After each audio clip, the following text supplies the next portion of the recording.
Good evening. In a devastating blow to the state's economy, mining giant BHP has shelved plans for the multi-billion-dollar expansion of Olympic Dam. Political reporter Tom Richardson joins us now live. Tom, what are the repercussions of this decision? Well, Kate, of course, it is a massive blow in terms of jobs, royalties and confidence. Indeed, Liberal Senator Simon Birmingham has already described it as the single biggest blow to the state's psyche since the State Bank. What was to be an investment of up to $30 billion in the world's largest open-cut mine has been shelved. And if it does proceed down the track, it will be in a greatly diminished form.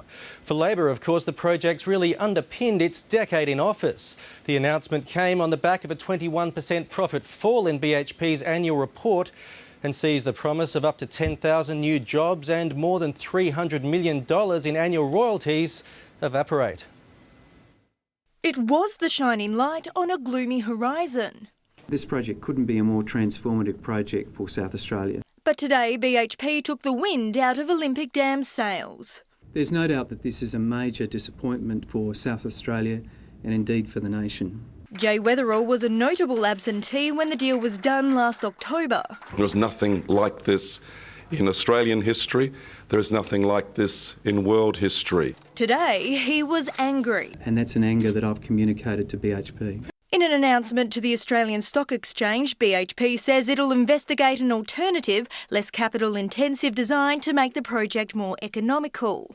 While the project is likely to go ahead eventually, the big question is when. Industry experts say it could be 3 years away, but unions fear it could be a decade.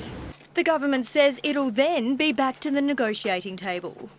If they come to us and seek permissions and approvals to proceed with an expansion on the third occasion, we will be taking a different approach to the negotiation. The federal opposition predictably blaming Labor's carbon and mining taxes. It will no longer be the $20 billion investment bonanza that the people of South Australia and Australia more generally were hoping for.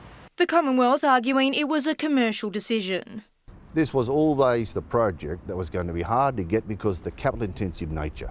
BHP today announced its profits have dropped by a third to just under $15 billion. Elise Baker, 9 News.